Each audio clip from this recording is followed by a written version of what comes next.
사람이 가지고 있는 그 마음들 중에서 높은 곳에 오르고 싶어 하는 자리에 대한 그 갈망에 대해서 다루고 있는 본문이라 볼 수 있습니다.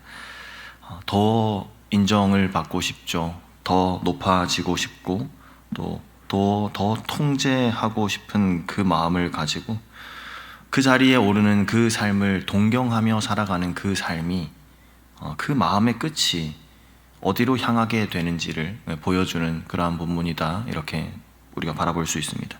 이사야 13장부터요 바벨론에 대한 그 심판의 말씀이 이어지고 있습니다. 오늘 본문 14장에 이르기까지.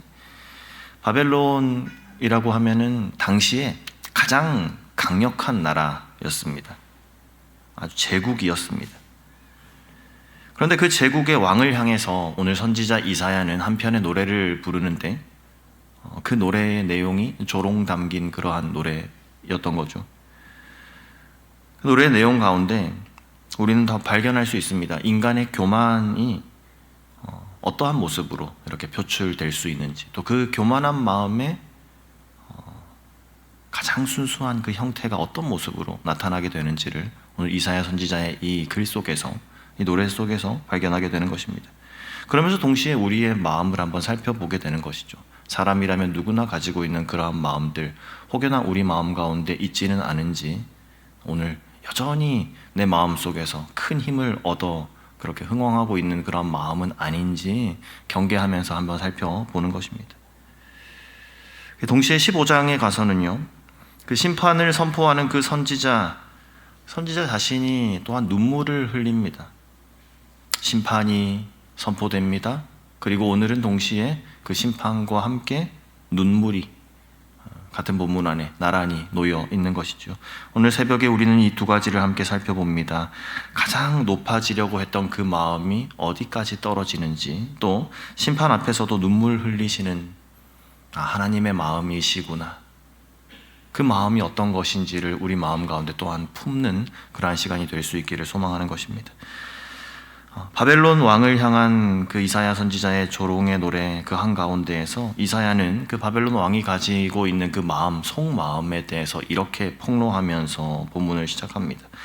14장 12절 이하 말씀에 보면, 너 아침의 아들 계명성이여 어찌 그리 하늘에서 떨어졌으며 너 열국을 엎은 자여 어찌 그리 땅에 찍혔는고, 네가 내 마음에 이르기를 내가 하늘에 올라 하나님의 뭇별 위에 내 자리를 높이리라. 내가 북극 지폐와 산 위에 앉으리라. 가장 높은 구름에 올라가 지극히 높은 이와 같아지리라 하는도다. 이 본문에서 직접적으로 암시하고 있는 왕이 바벨론의 왕입니다. 그 왕이 가지고 있었던 그 교만함, 또 그 교만함이 얼마나 반역적인 그러한 성격을 가지고 있었는지를 또 암시하고 있죠. 특별히 주목할 것은 이 왕이 말한 5가지, 내가 어떻게 하리라, 내가 되리라, 내가 어떻게 하리라.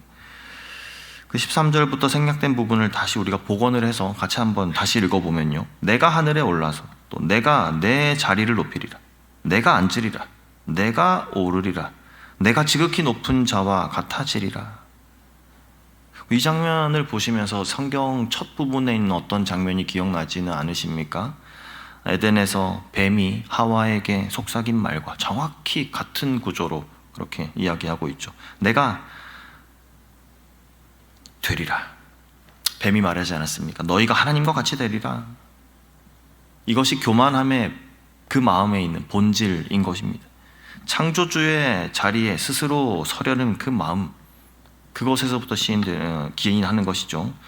우리 자신을 돌아보면요, 솔직한 마음으로 우리의 마음을 하나님 말씀 앞에 이렇게 내려놓아 보면요, 우리는 살아가면서 바벨론 왕처럼 이렇게 노골적으로 적나라하게 표현하지는 않을지 모릅니다. 하지만 같은 마음을 품고 살아갈 때가 우리 사실 있지 않습니까? 어떤 모습에서 그런 마음이 드러나죠? 내 삶의 주도권을 내가 잡고 있는 거죠. 포기하지 않는 것이죠. 내가 끝까지 쥐려고 하는 그 마음이 오늘 본문이 말하는 그 바벨론 왕의 마음과 같은 그러한 모습이라는 것입니다. 최종적으로 누가 판단합니까? 그 판단권을 내가 쥐고 있는 것. 하나님의 자리에 은근히 내 자신을 앉히려고 하는 그러한 마음들요.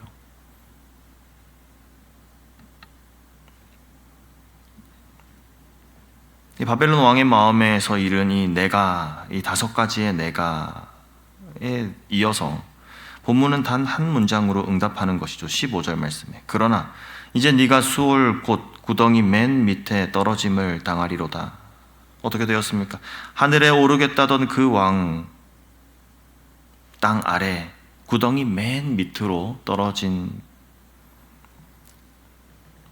스올이 그를 맞이하며 그를 조롱합니다. 죽은 왕들조차 자기 무덤에 누워 있는데 이 왕은 자기 묘실조차도 얻지 못한 채로 그렇게 버려진 시체처럼 짓밟힙니다. 본문은 이 광경을 지켜보는 이들이 놀라는 모습을 또한 묘사하고 있는데요. 16절 이하 말씀에 너를 보는 이가 주목하여 너를 자세히 살펴보며 말하기를 이 사람이 땅을 진동시키며 열국을 놀라게 하며 세계를 황무하게 하며 성읍을 파괴하며 그에게 사로잡힌 자들을 집으로 놓아보내지 아니하던 자가 아니냐 하리로다. 가장 높아지려 했던 자가 가장 낮은 자리에서 사람들의 조롱거리가 되었습니다. 이처럼 하늘로 오르려는 모든 시도의 끝은 결국 밑바닥인 것이죠. 성경 전체에서 말씀하고 있는 그 원리가 오늘 본문 말씀에서도 다시 한번 확인이 되는 것입니다. 누구든지 자기를 높이는 자는 낮아질 것이다.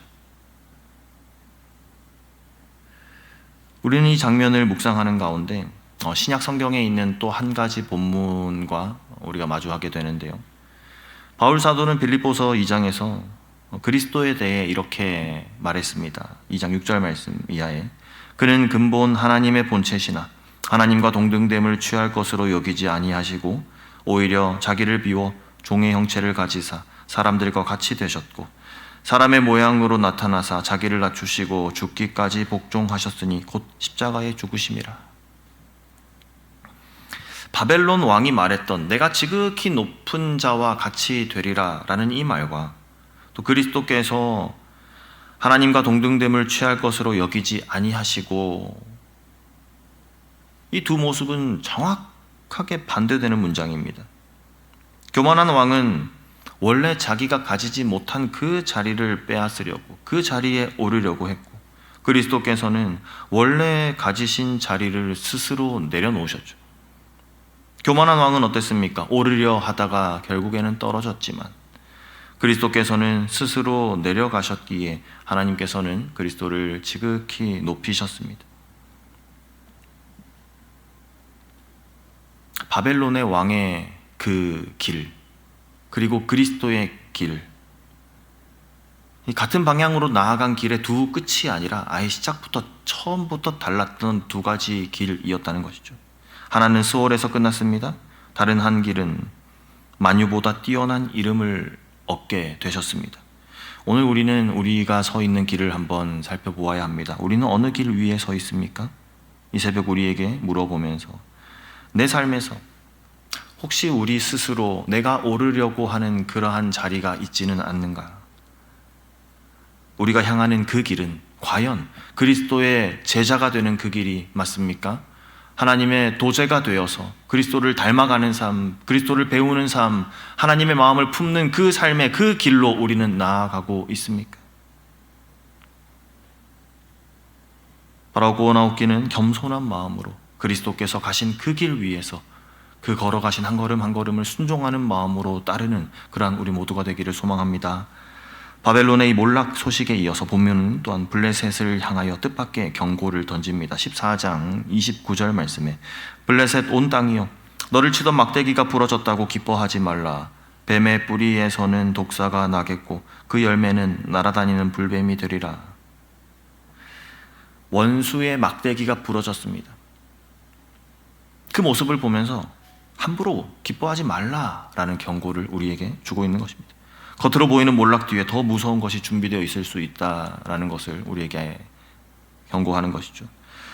우리도 그런 것을 느낄 때가 있지 않습니까? 종종 나를 힘들게 하던 상황이 무너집니다. 나를 힘들게 하던 사람이 무너지는 것을 우리가 보면서요, 우리는 종종 통쾌함을 느낄 때가 있지는 않습니까? 그런데 성경은 그러한 통쾌함이 우리에게 그 참된 안전을 또 참된 평안과 기쁨을 보장하는 것이 아니다.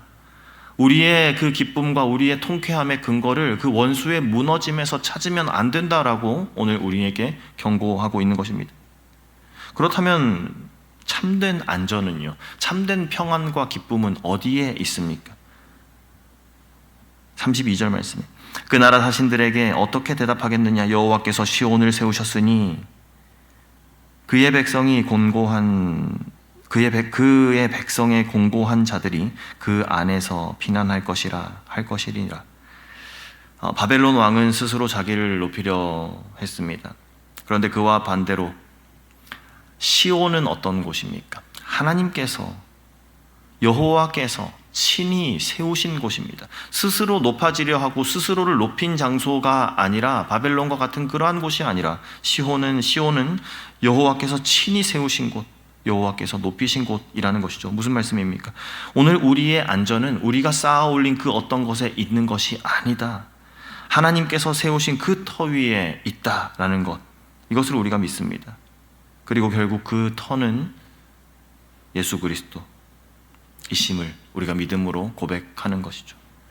하나님께서 세우시고 하나님께서 높이신 그 든든한 반석 되신 예수 그리스도, 그 터 위에 우리의 안전함이, 우리의 평안함과 참된 기쁨이 있음을 확인하는, 또한 믿음으로 고백하는 우리가 되기를 소망합니다. 15장 말씀으로 넘어가서요, 본문의 분위기가 또 한 번 바뀌게 됩니다. 모압에 대한 심판의 노래가 시작이 되는데, 이 노래에는 조롱이 없습니다. 오직 눈물뿐입니다. 심판을 선포하던 이사야가 모압을 위해서 이제 웁니다. 눈물을 흘리며. 모압은 이스라엘에게 있어서 아주 오랜 대적이었습니다. 그럼에도 그 성읍이 하룻밤 사이에 무너지고 백성이 머리를 밀고 굵은 베옷을 입고 통곡하며 도망하는 그 모습을 보면서 선지자는 조롱하지 않습니다. 오히려 함께 우는 것이죠. 이것이 하나님의 심판이 가지고 있는 진짜 얼굴입니다. 하나님은, 그 하나님의 진노는 원수를 향한 그 통쾌함, 이것이 하나님의 진노가 아니라 하나님께서는 심판하시면서도 슬퍼하시는 분. 에스겔 선지자를 통한 하나님의 말씀에서 이렇게 말씀하셨죠. 나는 악인의 죽는 것을 기뻐하지 아니하노라 말씀하셨습니다. 바벨론 왕의 몰락 앞에서 우리가 배워야 할 것은, 또 우리가 느껴야 할 감정은 통쾌함이 아니라, 시원함이 아니라 하나님의 눈물, 하나님의 이 슬픔, 하나님의 이 마음을 우리가 닮아가는 것인 줄 믿습니다. 그리고 이 이사야 선지자가 흘린 이 눈물은 그리스도를 통해서 완전한 모습에 이르게 됩니다. 예수님께서는 예루살렘의 멸망을 미리 보시면서 우셨죠. 그리고 마침내 심판받아야 할 우리를 대신해서 십자가에서 우리의 심판을 짊어지신 그리스도의 모습으로 그 십자가에 오르셨습니다. 오늘 본문에는 심판이 있습니다. 그리고 눈물이 함께 담겨 있습니다. 그 심판과 눈물이 예수 그리스도의 십자가에서 완전한 하나를 이루게 되는 것입니다. 하나님의 진노가, 또 하나님의 눈물이 동시에 쏟아진 그 자리, 예수 그리스도의 십자가, 그곳이 바로 우리를 향한 하나님의 사랑이 온전하게 드러난 자리임을 우리가 오늘 믿음의 눈으로 바라보는 것이죠. 말씀 맺습니다. 오늘 본문 우리에게 두 가지 거울을 제시합니다. 하나는요, 스올로 떨어진 그 교만의 거울이고, 또 하나는 심판 앞에서도 우시는, 심판 앞에서도 눈물 흘리시는 그 은혜의 거울입니다. 이 두 가지 거울, 주신 말씀을 통해서 우리의 마음을 들여다보면 우리 안에는 오늘 오르려는 마음이 있습니까? 내 자리를 스스로 높이려는 마음, 또 남의 몰락 앞에 통쾌함을 느끼는 그런 마음이 오늘 우리 가운데 있지는 않습니까? 이 새벽 그 마음을 그리스도 앞에 온전히 다 내려놓을 수 있기를 소망합니다. 스스로 높아지려다가 떨어지신 분이 아니라 스스로 낮아지셨기에 참으로 높아지신 예수 그리스도, 그분을 따르는 삶이 오늘 우리의 삶이 되기를 소망합니다. 그 길을 우리가 겸손한 마음을 가지고 걸어가면서 심판 앞에서도 눈물 흘리시는 그 하나님의 마음을 배우는 우리가 되기를 소망하는 것이죠. 우리가 미워하는 사람, 무너지기를 바라는 그 자 앞에서도 하나님처럼 주님 그 마음처럼요, 저도 슬피 울 수 있는 마음 허락하여 주시옵소서. 우리가 구할 때 하나님께서는 그러한 우리의 간구를 들으시고 하나님 아버지의 마음을 오늘 우리 가운데 허락해 주실 줄 믿습니다. 아멘. 함께 기도하겠습니다.